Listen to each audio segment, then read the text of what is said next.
Si do t'i mbështetni emocionalisht të gjitha nënat edhe baballarët të cilët ndoshta ndihen të lodhur apo edhe në faj dhe si ndikon kjo mbështetje psikologjike te ta?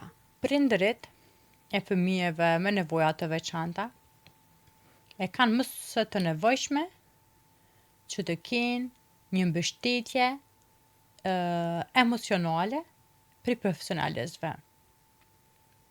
Në ditët e sotme, nuk është edhe aq tabu që prindërit të marrin terapi familjare apo të regjistrohen në ndonjë kurs apo në ndonjë grup mbështetës, të cilët i kupton dhe i mbështet për ata të cilën po e përjetojnë.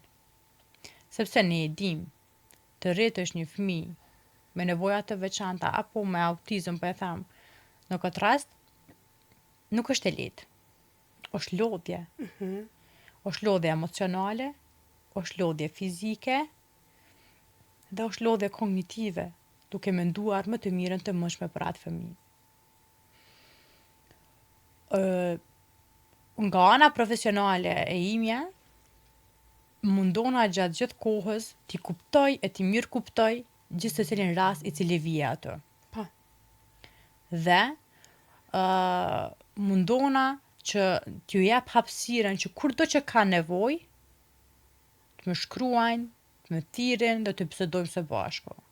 Dhe këtë liri e ka gjithë secili prind i cili vjen aty. Sepse unë e di që ndonjëherë është e rëndë, ndonjë sjellje momentale e fëmijët mund na duket sikur nuk po funksionon asgjë. Edhe sa do zgjas kjo, kur do rregullohet kjo pjesë. Pse po e bën fëmiu em këto? Çka me bo në ato momente ose çka me praktiku në ato momente? Unë e di që prindi gjatë gjithë ditës përballet me vështirësi të tilla. Mirë po, përveç kësaj, kisha sugjeru që prindërit të marrin mbështetje edhe nga terapist, nga psikolog për të rritur.